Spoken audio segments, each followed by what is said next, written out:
भिखारी को सीख। बहुत समय पहले किसी शहर में 7 साल का गट्टू अपने मम्मी पापा और दादाजी के साथ रहता था। गट्टू के दादाजी रोज सुबह उसे स्कूल छोड़ने जाते थे और दोपहर को गट्टू को स्कूल से लेने आते थे। एक दिन हमेशा की तरह दादाजी गट्टू को स्कूल से लेकर घर की तरफ जा रहे थे। तभी रास्ते में उन्हें एक भिखारी मिला। बाबूजी, कुछ पैसे दे दो, मैंने बहुत दिनों से खाना नहीं खाया। दादाजी, ये तो सच में बहुत भूखा लग रहा है, आप इसे कुछ पैसे दे दीजिए। तुम ठीक कह रहे हो गट्टू, मैं अभी इसे कुछ पैसे दे देता हूँ। ये कहकर दादाजी ने अपनी जेब से कुछ पैसे निकाले और भिखारी को दे दिए। आपका बहुत बहुत धन्यवाद बाबूजी। भिखारी को पैसे देकर गट्टू और दादाजी घर की तरफ चल दिए। अगले दिन भी जब गट्टू और दादाजी स्कूल से लौट रहे थे तो वही भिखारी उन्हें फिर मिला और गट्टू के कहने पर दादाजी ने उसे कुछ पैसे दे दिए। ऐसे ही बहुत दिनों तक चलता रहा। अगली सुबह दादाजी की तबीयत खराब थी, इसलिए गट्टू को अकेले ही स्कूल जाना पड़ा।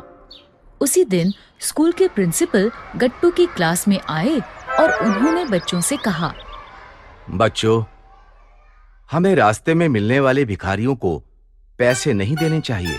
लेकिन प्रिंसिपल सर, अगर हम उसे पैसे नहीं देंगे तो वो खाना कैसे खाएंगे?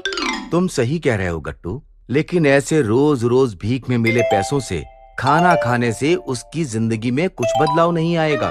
तो सर, फिर हमें क्या करना चाहिए? किसी को रोज रोज भीख देने से अच्छा है कि उसे कुछ काम सिखा दिया जाए, जिससे वो अपनी मेहनत से पैसा कमा सके और फिर उस पैसे से खाना खा सके। प्रिंसिपल की बात सुनकर गट्टू समझ गया कि उसे भिखारी की मदद कैसे करनी है।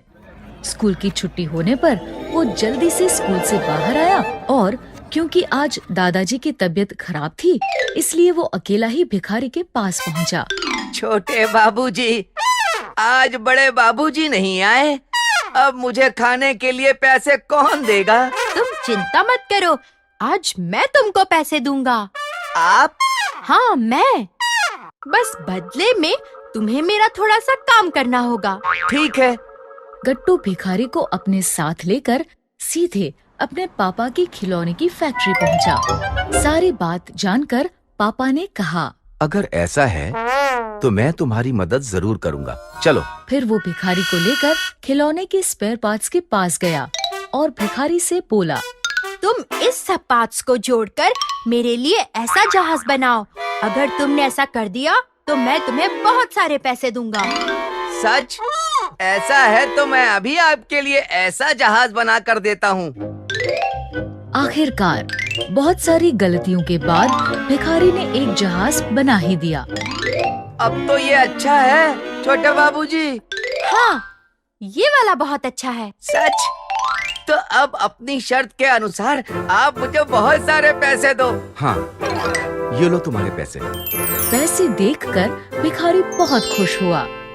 आपका बहुत बहुत धन्यवाद छोटे बाबूजी, आपने मुझे इतने सारे पैसे दिए।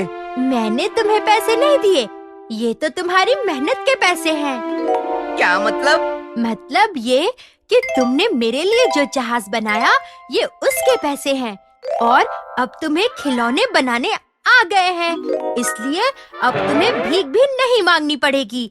अब तुम रोज यहाँ फैक्ट्री में आकर खिलौने बनाना और इसके बदले में पापा तुम्हें पैसे देंगे। ये सुनकर भिखारी की आंखों में खुशी के आंसू आ गए। धन्यवाद छोटे बाबूजी। लोग आज तक मुझे भीख में पैसे ही दिया करते थे, लेकिन आपने तो मुझे काम करना सिखा दिया। अब मुझे कभी भीख नहीं मांगनी पड़ेगी। इस तरह गट्टू ने अपनी समझदारी से भिखारी की मदद कर उसे खिलौने बनाना सिखा दिया, जिसके बाद भिखारी मेहनत से कमाकर खाने लगा और फिर कभी उसे भीख नहीं मांगनी पड़ी।